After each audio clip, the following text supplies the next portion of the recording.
Welcome to my YouTube channel. Today I'm up my allotment and I'm going to be telling you how you can save money by growing your own fruit and vegetables. With the energy crisis and the cost of living crisis at the forefront of everyone's mind, everyone's looking at ways that they can save money because now they can't afford to turn their washing machine on, their tumble dryer, their hot tubs. So everyone's looking at ways that they can trim back and save money. Now, growing your own fruit and vegetables is a really great way of doing that. Some people are concerned that they're going to spend more than it's going to cost to actually for what they're going to get, but I just want to reassure you that there are some things that you can grow really easily and really cheaply on a budget, and you can get a lot for what you put in.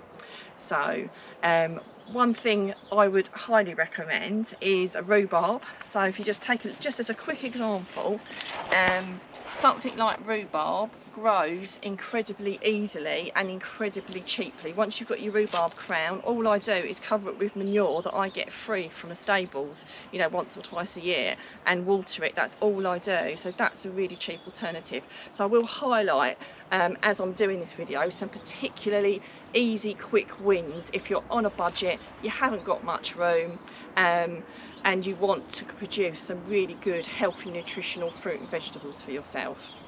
Now, you can spend, one thing, you could spend a lot of money on tools and polytunnels and sheds. Most of my stuff's second-hand, so that's a really big top tip, is to source second-hand tools, you know, from boot fairs, you know, put an advert on Facebook. My shed is someone's old summer house that they didn't want, they were getting rid of it, so I actually did them a favour taking it away. I recently put a post on Facebook if anyone had a broken trampoline, and I'm going to make a little polytunnel out of that. So, you know, that's a way that you can keep costs down. You know, maybe you've already got some tools that you could use. I would suggest only buying the bare basics, so don't go out and buy lots of expensive things from garden centres. You know, really think about what you need before you go out there and buy things.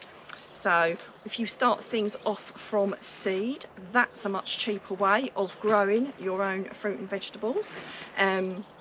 Again, be careful where you buy the seed. There are some places that are a lot more reasonable than others. I get a lot of my seeds from Wilco because they're quite reasonably priced. You can buy plants already started off. Now that can be a little bit pricey when you're starting off an allotment yourself, so really be mindful of how much you pay for it. You've got to think of, like, what am I paying for it and what am I going to get out of it? You know, so you have to really weigh up whether it's a good price. And things like boot fairs sometimes are a really good place to get plants for a reasonable price. And if you start getting into the culture of growing your own things and you start chatting to people, you might find that friends and family grow things, and I sometimes get a glut of something and I'll swap it with someone else. So up at the allotment, sometimes we share things with each other, and some of my friends and family, we do exactly the same thing. And on that note, when it comes to getting an allotment, I actually share my allotment with my father-in-law. I've got the top half and he's got the bottom half. I mean, it actually works out he's only got about a third now and I've got most of it now, but initially it was half and half because it was a lot for me to take on my own and I wasn't sure I'd be able to manage it. But the reality is, after consistent effort, I could probably easily have two. Now, if you've not got an allotment and it's maybe a bit too late in the season to register, I'd still register if you haven't got one, but if you want to grow things at home, that's another thing you can do as well.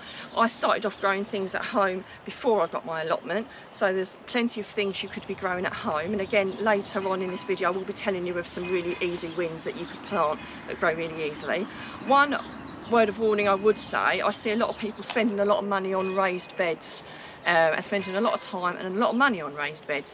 Now, I'm not saying they're not worth having, I'm just saying they cost a lot of money, and I don't use raised beds. I just plant all in my allotment. One of the reasons I wouldn't want raised beds is because I see people with little tiny raised beds and lots of footpath all the way around, and all they're doing is spending you know, they're wasting all their land by doing a raised bed and then having lots of footpath around it. I'd rather have the whole lot where I can grow my fruit and vegetables. So not only have I saved money not buying a raised bed, I've also got a lot more land to actually grow on in the process as well.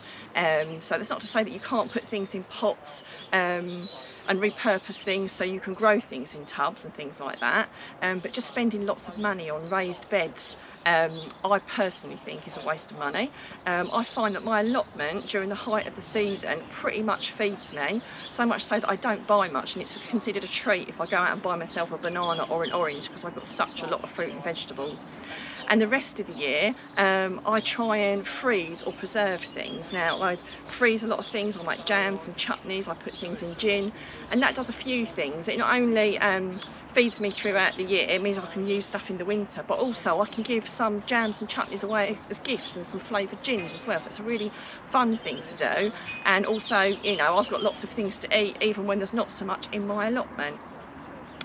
Also flowers as well, although you can't eat flowers, although there are some edible flowers, I grow a small selection of cut flowers, and I've done that for a few years because that actually saves me money too, because rather than buying flowers to have in my home, I cut my own and I display them, and I also give them away to people as gifts as well, so that rather than having to go out and buy a bunch of flowers for someone, I've been able to just pick them from my garden and take them around as a gift.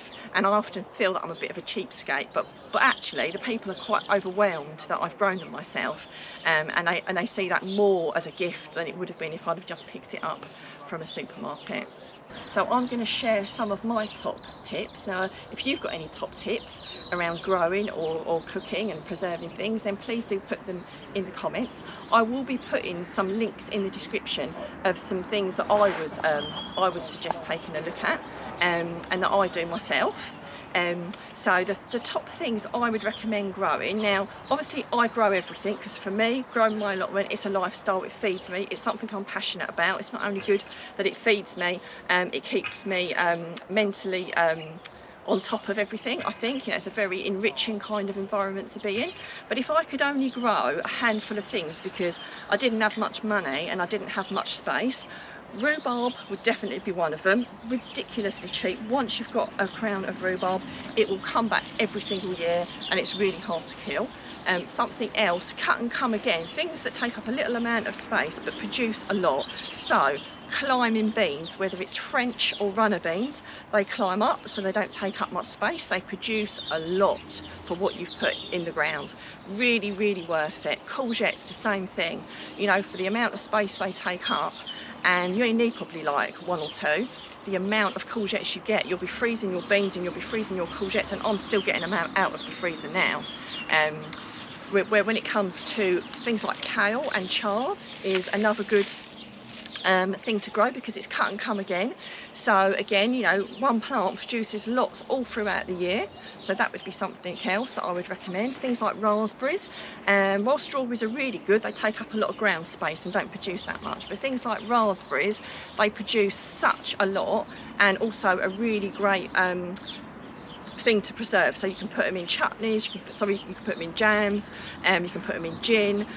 Rhubarb is another thing, you can jam it, you can put it in gin, you can put it in chutney. You know, these are things that you can do a lot with. You know, they produce a lot and you can do a lot with it as well.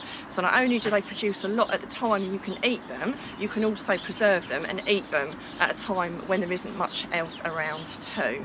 Cut and come again, lettuces is another one. So rather than buy lettuces that heart up, buy salad bowl lettuces where you constantly keep cutting the leaves off and you get more and more and more. Things like peas and mange too, they're quite good as well because they climb up, look quite pretty as well. And of course the good old favourite tomato, something that again grows up, produces a lot of fruit on one plant, so you don't need that many. You can obviously eat them again in salads and make things with them when they're actually fruiting, but again you can freeze them. I make lots and lots of passata, and I've still got passata in my freezer now, not much left mind, but I've got passata that I'm making curries and stews and all sorts of things with. So I do really hope that my top tips have inspired you to start growing something. I do really feel that it will make a difference. If you've got any questions, please do put them in the comments, and like I said, we will put some things in the description to try and help you get started.